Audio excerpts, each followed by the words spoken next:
എല്ലാവരെയും സംബന്ധിച്ചൊരു പോയിന്റാണ് ദൈവം നമ്മളെ എന്തിനു സൃഷ്ടിച്ചു. ഇപ്പം നിങ്ങൾ കുറേയും കൂടി ഇൻ്റലക്ച്വൽ ആയിരിക്കുന്നതുകൊണ്ട് it is very easy to understand.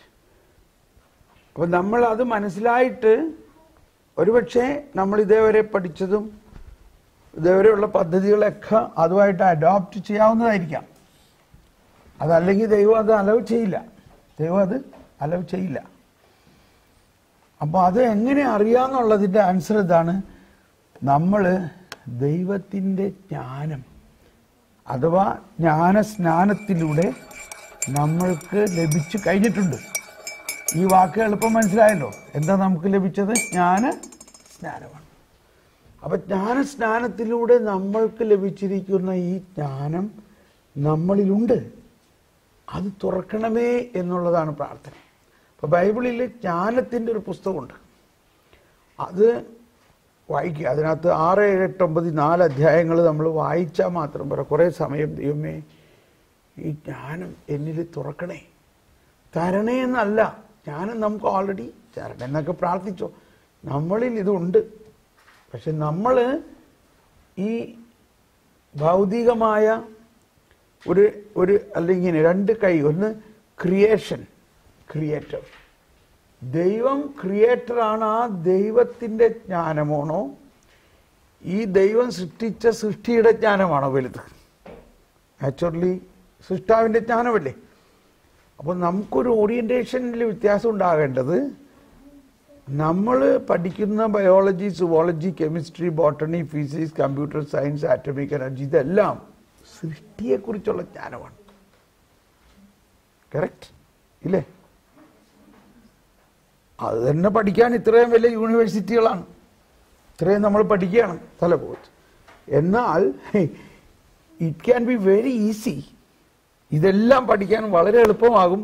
എങ്ങനെയായിരുന്നുവെങ്കിൽ ആദ്യം സൃഷ്ടാവിനെ കുറിച്ചുള്ള ജ്ഞാനം നമ്മൾക്ക് ഓപ്പൺ അപ്പ് ആകുകയാണെങ്കിൽ, സൃഷ്ടാവിനെ കുറിച്ചുള്ള ജ്ഞാനത്തിൻ്റെ അകത്ത് തന്നെ സൃഷ്ടിയെക്കുറിച്ചുള്ള ജ്ഞാനം ഉണ്ടോ ഇല്ലയോ?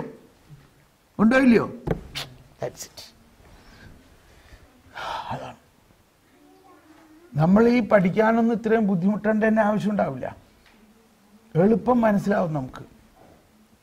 അപ്പോൾ നമുക്കുണ്ടാകേണ്ട ഒരു റീഓറിയൻറ്റേഷൻ എന്ന് പറഞ്ഞാൽ, first seek our creator, why God created me and where is he and how is he. ആ ദൈവം നമ്മൾക്ക് എന്താ തരുന്നത്? അപ്പോൾ അതൊരു ജേണിയാണ്. It is not a one day's thing. ആ ജേണി, ആ ഒരു സ്പിരിച്വൽ ജേണിയിലേക്ക് നമ്മളങ്ങ് സ്റ്റെപ്പിൻ ചെയ്ത് കഴിയുമ്പോൾ our life will be, somebody is leading our life, somebody is pushing us like a navigator. നമ്മളിലെ ഈ ദൈവത്തിൻ്റെ പരിശുദ്ധാത്മാവ് നമ്മളിലുണ്ട്. ആ പരിശുദ്ധാത്മാവ് നമ്മുടെ ജീവിതത്തെ ഇങ്ങനെ നയിക്കുന്നു. അതാണ് ഈശോ പറഞ്ഞതിൻ്റെ അർത്ഥം, you are a sheep, I am the shepherd. നിങ്ങൾ ആടുകളും ഞാൻ ഇടയനുമാണെന്ന് പറഞ്ഞതിൻ്റെ അർത്ഥം. അപ്പോൾ ആടും ഇടയനുമാണെങ്കിൽ ഇടയൻ്റെ പോണത് നോക്കി എൻ്റെ പുറകെ പോയാൽ പോരെ. അങ്ങനത്തെ ഒരു ഈസി ഗോയിങ് ആണ് വാസ്തവത്തിൽ. പക്ഷേ it is not easy going because we are trying to overtake the shepherd. ആട് ഇടയനെ ഓവർടേക്ക് ചെയ്ത് ഇടയൻ കാണിക്കാത്ത വേറെ സ്ഥലങ്ങൾ കണ്ടുപിടിക്കാൻ നോക്കിയാണ്. മനസ്സിലാകണ്ടോ?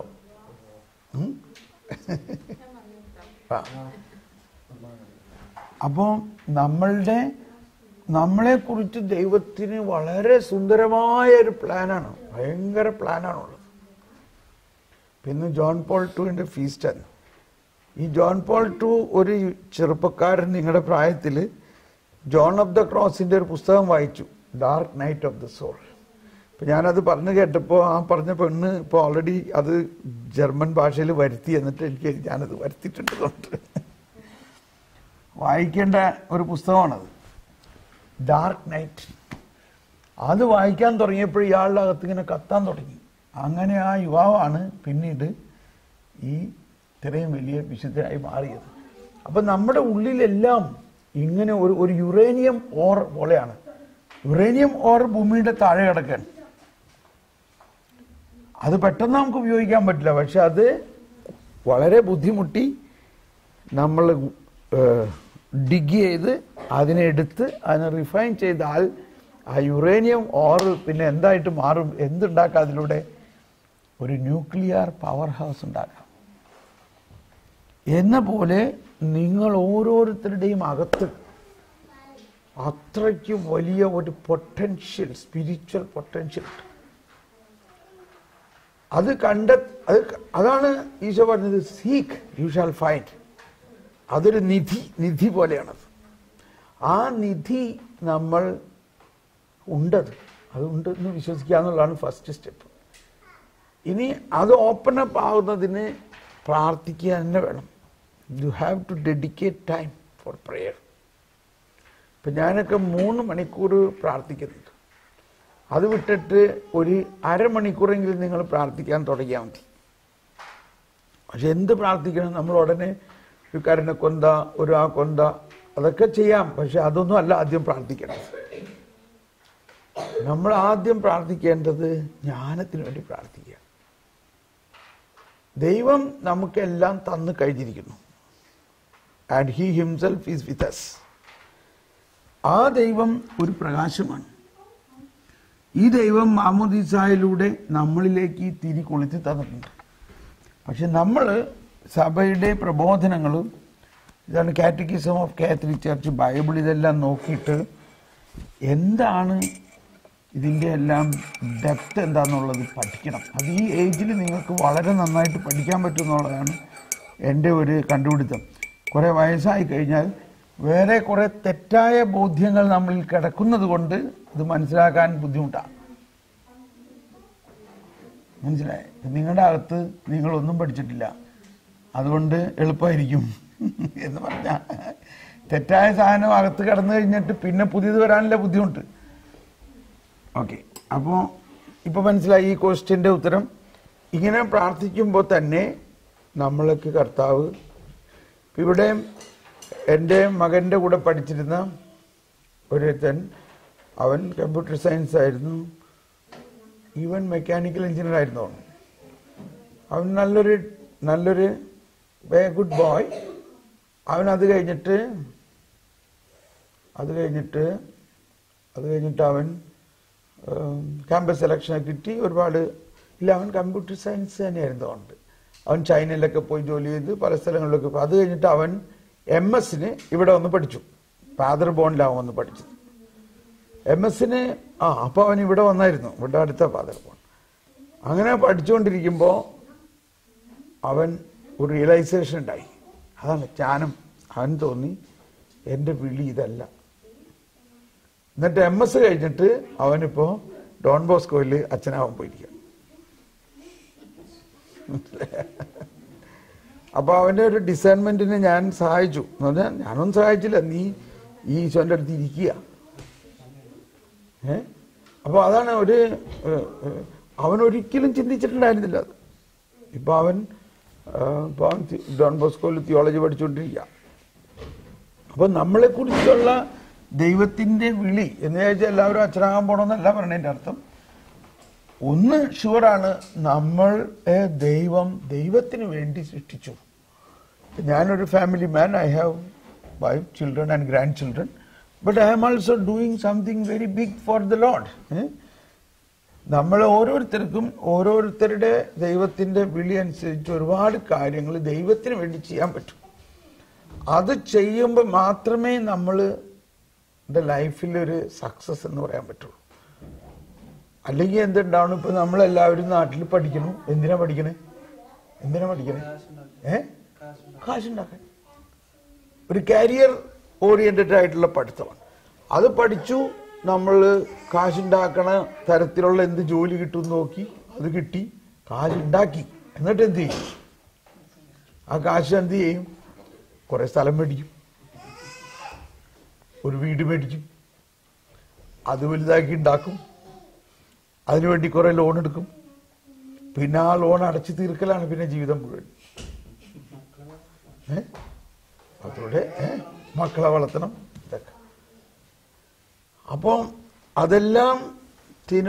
ഇതെല്ലാം ചെയ്യാൻ പറ്റും. ഇപ്പൊ ഞാൻ 25 വർഷമായിട്ട് ഒരു ജോലി ഇല്ലാണ്ട് മക്കളെയും വളർത്തി എല്ലാം ചെയ്ത് എല്ലാവരും വളരെ നല്ല നിലയിലായിട്ടുണ്ട്. എന്ന് വിചാരിച്ച് നിങ്ങളാരും ജോലി വിട്ട ഉടനെ ചാടണമെന്നല്ല ഞാൻ പറഞ്ഞതിൻ്റെ അർത്ഥം. There is something beyond all these normal way. ഇപ്പം ഞാൻ കഴിഞ്ഞ ആഴ്ച ബാംഗ്ലൂര് ധ്യാനിപ്പിക്കുകയായിരുന്നു. അപ്പോൾ അവിടെ ഒരു ചേച്ചി പറഞ്ഞു അവരുടെ മകന് നന്നായിട്ട് പഠിക്കുന്ന പയ്യനായിരുന്നു. അപ്പോൾ അവന് ജർമ്മനിയിൽ പഠിക്കാൻ സ്കോളർഷിപ്പ് കിട്ടി. അങ്ങനെ അവനിവിടെ വന്ന് പഠിച്ചു. പക്ഷെ ഇവിടെ വന്ന് പഠിക്കാൻ തുടങ്ങിയതോടുകൂടി അവൻ്റെ ഉള്ള വിശ്വാസവും പോയി. അവൻ അവരുടെ കയ്യിൽ നിന്ന് പോയ മാതിരിയായിപ്പോൾ. അതെ. അപ്പോൾ എന്നോട് എല്ലാവരും ജർമ്മനിയിൽ കാശില്ലാണ്ട് പഠിക്കാമെന്ന് പറയുമ്പോൾ ഞാൻ പറയും കാശില്ലാണ്ട് പഠിക്കാം, പക്ഷെ അവിടെ പോയി കഴിഞ്ഞാൽ ചിലപ്പോൾ ആളെ കിട്ടില്ല എന്ന് പറയും. അതുകൊണ്ട് നിങ്ങൾ സൂക്ഷിച്ചോ. നിങ്ങൾ തന്നെ ആന്നല്ല, പെണ്ണിന്റെ കാര്യമൊന്നല്ല പറയണത്. ഇത് പെണ്ണിന്റെ കാര്യമൊന്നുമല്ല. അവൻ പെണ്ണിനായിട്ടൊരു സംബന്ധത്തിലല്ല. അവനിപ്പോ ഒരു നിരീശ്വരവാദിയായിട്ട് അവൻ ആ നിരീശ്വരവാദ സംഘടനയുടെയും ആ നിരീശ്വരവാദിത്വത്തിന്റെ ഒരു രൂപരേഖയിലാണ് അവൻ പറയുന്നത്. അവൻ പറയുന്നത് ഓരോ തരത്തിലാണത് എന്ന് വിചാരിച്ച് ഇവിടെ എല്ലാവരും നിരീശ്വരവാദികളൊന്നുമില്ല. നമ്മൾ എന്താണ് ദൈവഹിതം എന്നുള്ളത് നമ്മൾ അറിഞ്ഞാൽ ഇവിടെ നമുക്ക് ഒരുപാട് കാര്യങ്ങൾ ചെയ്യാനുണ്ട്. നമ്മളുടെ ഓറിയന്റേഷനിലെ ഒരു ഭാഗം ചെറുതായിട്ട് ദൈവത്തിന്റെ ജ്ഞാനം നമ്മൾക്ക് കിട്ടിയാൽ മാത്രമേ നമ്മുടെ ലൈഫിനെ കുറിച്ച് ഉള്ള പദ്ധതി നമുക്ക് മനസ്സിലാവുള്ളൂ. അതാണ് പ്രധാന പോയിന്റ്. അപ്പൊ അവനെ എന്തിനാണ് ഇവിടെ അയച്ചത്? അങ്ങനെ അത് തുറന്ന് അടുത്തൊരു അപ്പനും അമ്മയും ഒരു മകളെയും കൊണ്ട് വന്നിരിക്കുകയാണ്. അവർ പറഞ്ഞു ഞങ്ങൾക്ക് ആ കൂടിയുള്ളൊരു മകളാണ് ഇവളിപ്പോൾ ഇവിടെ ജോലി ചെയ്യേണ്ടത്, പക്ഷെ ഇവൾക്ക് ഫോറിനിൽ പഠിക്കാൻ പോകണമെന്നാണ് താല്പര്യം. അതും സൈക്കോളജി. ഞാൻ പറഞ്ഞു, അപ്പൊ ഞാൻ എൻ്റെ കൺവിക്ഷൻസ് പറഞ്ഞു കൊടുത്തു. അപ്പൊ എനിവേ നിങ്ങൾ ഫോറിനിൽ പഠിക്കുന്നത് കൊണ്ട് വലിയ മെച്ചമൊന്നും ഉണ്ടാവുമെന്ന് വിചാരിക്കണ്ട ആദ്യം തന്നെ. ഫസ്റ്റ് ഓഫ് ഓൾ ഇത് വെറും ഒരു കള്ളത്തരമാണ്. ഈ രാജ്യത്തിനും ഈ രാജ്യങ്ങൾക്കും കാശുണ്ടാക്കണ ഒരു ബിസിനസ്സാണിത് ഫോറിനിലെ എഡ്യൂക്കേഷൻ. ഇതിനേക്കാളും നല്ല എഡ്യൂക്കേഷൻ നാട്ടിൽ കിട്ടും. പക്ഷെ നമുക്കെന്താ നമ്മുടെ കാരണം പറയാം എൻ്റെ മോൻ ജർമ്മനിയിലാണ് പഠിക്കണേ. അത് കഴിയുമ്പോൾ വേറൊരാൾ പറയാണ് ഇപ്പം നമ്മുടെ മോൻ ജർമ്മനിയിൽ പഠിക്കണോണ്ട് നമ്മുടെ അപ്പൻ്റെ അനുജന്മാർ ചേച്ചിമാർ അയ്യോ അവൻ ജർമ്മനിയിൽ പഠിക്കാണ്ട് നീ അമേരിക്കയിലെങ്കിലും പഠിക്കണം. ഇങ്ങനത്തെ ഒരു ട്രെൻഡിലാണ് നമ്മൾ പോയിക്കൊണ്ടിരിക്കുന്നത്. ഞാൻ ഡയറക്റ്റ് പറയാണ് ഈ ഒരു ശാസ്ത്രം. ഇപ്പൊ നിങ്ങളുടെ അപ്പനും അമ്മയും അവിടെ പറയണ എന്താ, എൻ്റെ മോൻ ജർമ്മനിയിലാണ് പഠിക്കുന്നത്. ഇപ്പൊ ചില സാക്ഷ്യത്തിനൊക്കെ ആൾക്കാർ പെട്ട് 2-3 പ്രാവശ്യം പറയാറുണ്ട് അവർ എൻ്റെ മോൻ ജർമ്മനിയില, എൻ്റെ മോൻ അമേരിക്കയില, എൻ്റെ മോൻ കാനഡയിലാണ് പഠിക്കണേ. ഇത്രേ ഉള്ളൂ നിങ്ങളുടെ പഠിത്തം കൊണ്ട് അവർക്ക് കിട്ടുന്ന ഗുണം. മനസ്സിലാവണ്ട. ഞാൻ ഇത് പറയണത് എൻ്റെ ആ മനുഷ്യന്റെ വിഡ്ഢിത്തരത്തിന്റെ ആഴം പറയാണ്. വിദ്യാഭ്യാസം കൂടിയത് കൊണ്ടാണ്. നിന്റെ അപ്പനും അമ്മയ്ക്കും വിദ്യാഭ്യാസം ഇല്ലായിട്ടൊന്നുമല്ല ഇവിടെ അയച്ചത്. പറയും ഈ നാട്ടിലെ വിദ്യാഭ്യാസം ഉള്ള ആളുകളാണ് ഈ പറയണ മുഴുവനും. ഞാനിത് പറയുമ്പോ ഞാൻ ഇത്തിരി വികാരഭരിതനാകണം. എന്താന്ന് വെച്ച് കഴിഞ്ഞാൽ ഈ കേരളം 2000 വർഷത്തിന്റെ ക്രിസ്തീയ പാരമ്പര്യമുള്ള കേരളം, 6000 സ്കൂളുകളുണ്ട് കേരളത്തിൽ, 5000 രൂപതകളുണ്ട്, 5000 പാരിഷുകളുണ്ട്, 6000 സ്കൂളുകളുണ്ട്, അതിനനുസരിച്ചുള്ള കോളേജുകളുണ്ട്, ഡിഗ്രി കോളേജുകളുണ്ട്, ഗ്രാജുവേറ്റ് കോളേജുകളുണ്ട്, പ്രീ ഡിഗ്രി കോളേജുകളുണ്ട്, സയൻസ് കോളേജുകളുണ്ട്, ട്രെയിനിങ് കോളേജുകളുണ്ട്, എഞ്ചിനീയറിംഗ് കോളേജുകളുണ്ട്, മെഡിക്കൽ കോളേജുകളുണ്ട്. പക്ഷേ ഒറ്റ ബൈബിൾ കോളേജ് പോലുമില്ല. ഒരു ബൈബിൾ കോളേജ് പോലും നമ്മുടെ കേരളത്തിൽ കേരള സഭയ്ക്കില്ല. എന്തുകൊണ്ടാ? ഇതിന് സഭയ്ക്ക് ഇതുണ്ടാക്കാനായിട്ട് സ്ഥലമില്ലാഞ്ഞിട്ടാണോ? കാശില്ലാഞ്ഞിട്ടാണോ? അത് പഠിപ്പിക്കാൻ കഴിവുള്ള വൈദികരില്ലാഞ്ഞിട്ടാണോ? അൽമാരില്ലാഞ്ഞിട്ടാണോ? അല്ല. എന്തുകൊണ്ടാ? ആർക്കും വേണ്ട. അത് പഠിച്ചിട്ട് എന്നാ കിട്ടാനാ? പോയിന്റ് മനസ്സിലാവുണ്ടോ? പിന്നെ എന്ത് വിശ്വാസം നമ്മുടെ വിശ്വാസം എന്ന് പറയുന്നത് മുഴുവനും കാശ് കിട്ടാനുള്ള ഒരു പരിപാടിയായിട്ടാണ്. നമ്മൾ എന്തിനും നൊവേന ചെല്ലണു, ധ്യാനം കൂടണു, എല്ലാം നമ്മൾ പോണത് നമുക്ക് എന്ത് കിട്ടും എന്നുള്ളതാണ്. എന്നാൽ ക്രിസ്തീയ വിശ്വാസത്തിന്റെ ഏറ്റവും പ്രധാന പോയിന്റ് കിട്ടുക എന്നുള്ളതല്ല, ത്യജിക്കുക എന്നുള്ളതാണ്. എന്താ അങ്ങോട്ട് കൊടുക്കുക എന്നുള്ളതാണ്. ഞാനിത് പറയണത് നമ്മൾക്ക് ഭയങ്കര ഒരു ഓറിയന്റേഷൻ പ്രോബ്ലമാണ്. നമ്മളൊക്കെ ഫോറിനിൽ പോയി പഠിച്ചാൽ നമ്മൾ വലിയ ആളാവുന്നാണ് ഒരു വിധത്തിൽ കാരണന്മാർ ചിന്തിക്കണത്. നമ്മൾ ചിന്തിക്കണം, ഫോറിനിൽ ഇവരെന്താ ചെയ്യണത്?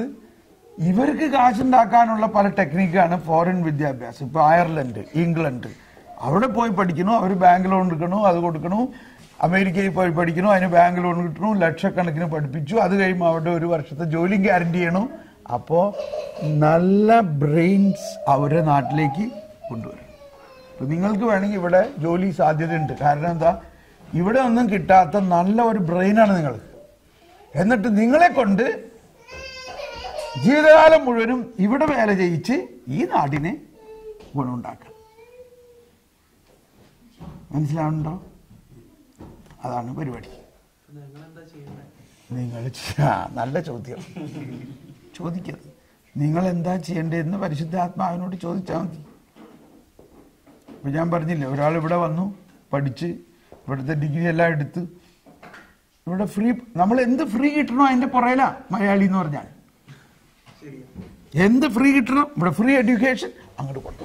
അപ്പൊ എന്നോട് ഞാൻ ജർമ്മനിലായതുകൊണ്ട് എല്ലാവരും അവിടെ ഫ്രീ ആണ് എഡ്യൂക്കേഷൻ. ഞാൻ പറഞ്ഞു, എന്ന് പറഞ്ഞിട്ട് അവിടെ വെറുതെ ഒന്നും പഠിക്കാൻ പറ്റില്ല, നിനക്ക് നല്ല മാർക്ക് വേണം. അത് കംപ്ലീറ്റ് ക്രെഡിറ്റിലാണ്. ഇവിടുത്തെ മാതിരി, നമ്മുടെ നാട്ടിലെ മാതിരി വല്ല റെക്കമെൻഡേഷനിലൊന്നും കിട്ടൂല. പക്ഷെ അതിന്റെ പിന്നിലത്തെ ശാസ്ത്രം ആർക്കും അറിഞ്ഞൂടാ. They want the good brain to come here. അതുകൊണ്ട് ഫ്രീ തരികയാണ്, പഠിച്ചോ. പക്ഷെ അത് കഴിഞ്ഞിട്ട് നമ്മൾ അതിലും കൂടുതൽ ബുദ്ധി ഉപയോഗിക്കണം. എന്താണ്, എന്തിനാണ് ദൈവം നമ്മൾക്ക് ഈ ബുദ്ധി തന്നേക്കണത്? അപ്പോ ഞാനിത് സർക്കാസ്റ്റിക്കായിട്ട് പറയുന്നത് അധികം സമയമില്ലാത്തതിന്റെ പേരിലാണ്. മാത്രമല്ല, നിങ്ങൾക്കിത് മനസ്സിലാകാനുള്ള ബുദ്ധി ഉണ്ടല്ലോ. അപ്പൊ നമ്മുടെ ജീവിതത്തെ, ഇപ്പൊ ഫ്രാൻസിസ് അസീസി ഒരു യങ് മാൻ, അയാൾക്ക് എന്തോരം വലിയ പോസിബിലിറ്റീസ് ഉണ്ടായിരുന്നു. He was from A rich family. അയാൾ അതെല്ലാം ഉപേക്ഷിച്ചിട്ടാണ് കർത്താവിന് വേണ്ടി ഫുൾ ടൈം കൊടുത്തത്. അതുകൊണ്ട് എന്ത് സംഭവിച്ചു? സഭയെ തന്നെ നവീകരിക്കുന്ന ഒരു വ്യക്തിയിലൂടെ സഭ മുഴുവനും രൂപാന്തരപ്പെടാൻ സാധിച്ചു. ഒരു വ്യക്തി, through one person. Mother Teresa ഒരു സ്കൂൾ ടീച്ചറായിട്ട് ഇന്ത്യയിൽ വന്നു. അവർക്ക് ആ ടീച്ചറായിട്ട് വലിയ സ്കൂളുകളൊക്കെ ഉണ്ടാക്കായിരുന്നില്ലേ? എന്തോ ദാറ്റ് വൺ പേഴ്സൺ, ആ ഒരാളാണ് കർത്താവിന് വേണ്ടത്. ആ ഒരാളെ കർത്താവിൻ്റെ ആ ജ്ഞാനം കൊടുത്തു കഴിഞ്ഞപ്പോൾ ആ ടീച്ചർ മദർ തെരേസ ആരായി മാറി. എന്ന പോലെ നിങ്ങൾ ഒരാളെന്ന് പറഞ്ഞാൽ ഈ ജോൺ പോൾ II മദർ തെരേസയുടെയൊക്കെ പോലെ തന്നെ അതിഭയാനകമായ ഒരു പവർ ഹൗസാണ് നിങ്ങൾ എന്ന് മനസ്സിലാക്കണം. നമ്മൾ അത് മുഴുവനും ടാറ്റയ്ക്കും ബിർളയ്ക്കും അല്ലെങ്കിൽ അതുപോലെയുള്ള കമ്പനിക്കും വെച്ച് കൈമാറുകയാണ് ചെയ്യണത്. ഞാൻ ടാറ്റയിൽ ജോലി ചെയ്ത് എന്ത് ഗുണമുണ്ടായി? ടാറ്റയ്ക്ക് ഗുണമുണ്ടായി. പക്ഷേ 20 വർഷം ഞാൻ ജോലി ചെയ്തതിനേക്കാളും എത്ര ഫ്രൂട്ട്ഫുൾ ആണ് അത് കഴിഞ്ഞിട്ടുള്ള 25 വർഷം ഞാൻ ദൈവരാജ്യത്തിന് വേണ്ടി ജോലി ചെയ്തു. അതിന്റെ മെറിറ്റ്സും അതിന്റെ ഗുണങ്ങളും ഇറ്റ് ഈസ് എറ്റേണൽ. അപ്പോ എന്ന് വിചാരിച്ച് എല്ലാവരും നമ്മളുടെ ജീവിതത്തിന് ദൈവം തിരഞ്ഞെടുത്തേക്കണ വഴി കണ്ടുപിടിച്ചിട്ട് നമ്മളുടെ ആ ജീവിത സാഹചര്യത്തിൽ തന്നെ ദൈവത്തിന്റെ അത്ഭുതകരമായ ശക്തി നമ്മളിലൂടെ ഒഴുക്കാൻ പറ്റും. മനസ്സിലാവുന്നുണ്ടോ? അപ്പൊ അതിന് ഇനി coming to the point of, എന്താ മോൻ പറഞ്ഞ, ഫെയ്ത്ത്. ഫെയ്ത്തിൽ എന്താ, എങ്ങനെ ഫെയ്ത്ത് ബിൽഡപ്പ് ചെയ്യാം, അതായിരുന്നു നിങ്ങളുടെ എല്ലാവരുടെയും ക്വസ്റ്റ്യൻ. അപ്പൊ ദാറ്റ്സ് എ ഗുഡ് പോയിന്റ്. അപ്പൊ ഇവിടെ ഒന്ന്, ഈ ഫെയ്ത്തിന്റെ ഒരു ആസ്പെക്ട് തന്നെ മനസ്സിലാക്കേണ്ടത്, it is a gift of God. അത് ദൈവത്തിൽ നിന്നുള്ള ഒരു സൗജന്യ ദാനമാണ്. സൗജന്യ ദാനമാണെങ്കിലും it is like a packet, it is like a big gift packet. ഒരു ഗിഫ്റ്റ് പാക്കറ്റ് നിങ്ങൾക്ക് ബർത്ത്ഡേക്ക് കിട്ടി, നിങ്ങൾ എന്ത് ചെയ്യും? ചിലപ്പോൾ അന്ന് രാത്രി ലേറ്റായി, രാവിലെ അല്ലെങ്കിൽ നൈറ്റ് ഷിഫ്റ്റിന് പോയി പിറ്റേ ദിവസം അത് കഴിഞ്ഞ് വന്ന് കിടന്നുറങ്ങി, അത് കഴിഞ്ഞ് പിറ്റേ ദിവസം നൈറ്റ് ഷിഫ്റ്റ്, അത് കഴിയുമ്പോൾ ഇപ്പോൾ ചിലർ പറയും അയ്യോ കഴിഞ്ഞ ആഴ്ച ബർത്ത്ഡേക്ക് കിട്ടിയ ഗിഫ്റ്റ് പോലും തുറന്നു നോക്കിയിട്ടില്ല. ഇതല്ലേ നിധിയുടെ അവസ്ഥ? ആണോ ഇല്ലയോ? കഴിഞ്ഞ ആഴ്ച ബർത്ത്ഡേക്ക് കിട്ടിയ ഗിഫ്റ്റ് പോലും തുറന്നു നോക്കാൻ പറ്റിയിട്ടില്ല. Because of the busy life. ഇതാണ് നമ്മുടെ അവസ്ഥ. God has given us a gift, but we have no time to open it.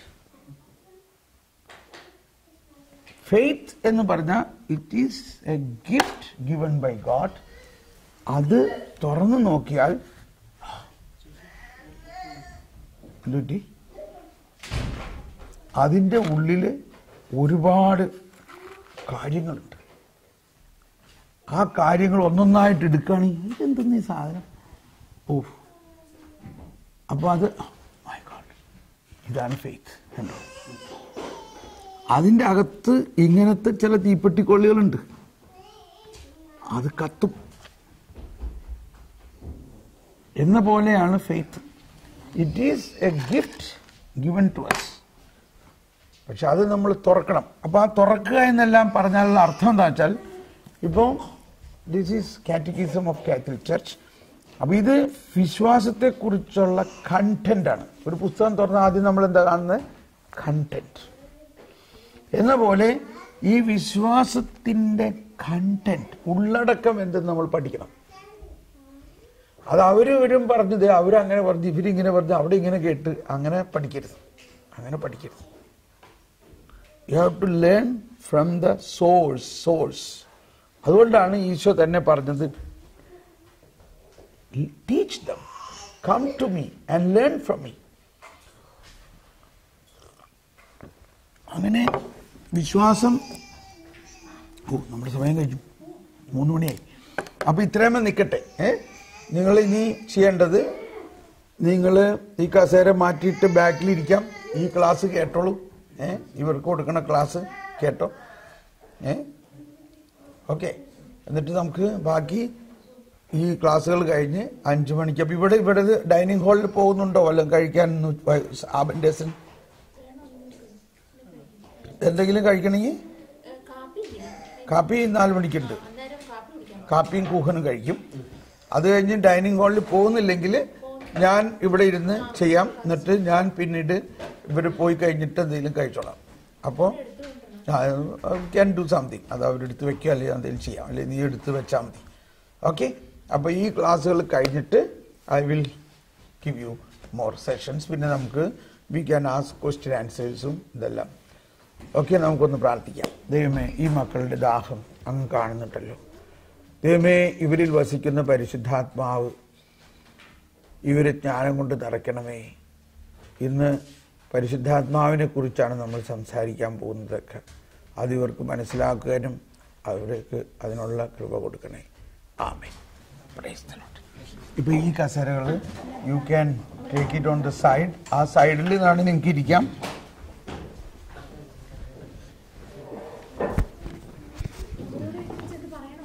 എന്തിന്? നോ, അവർ വന്നോളും. അവരിപ്പോൾ അവിടെ അവർ വന്നോളും. ഇത് വന്നു കഴിഞ്ഞു. കണ്ടോ, അവർ വന്നു കഴിഞ്ഞു.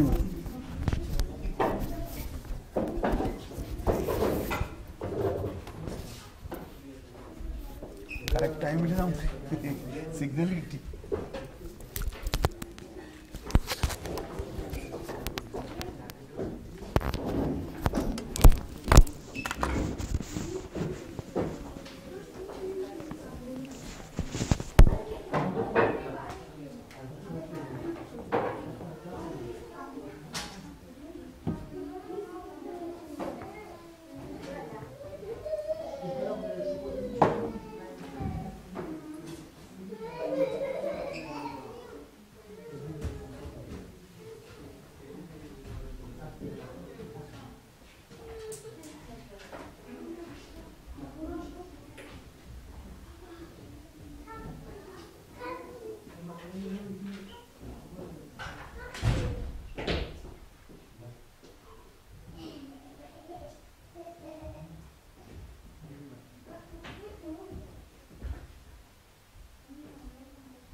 What? Wait. Wait. Okay.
Sit down in some of the places.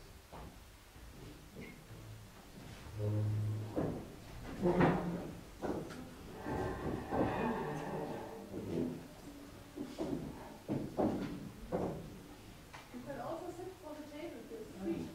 The back is on. Ja, Herr, du bist gut. Ja, Herr, du meine Kraft. Ja, Herr, du bist gut. Halleluja. Verkünden laut, der Herr ist gut. Voll Freude singet Lieb und Ruhm.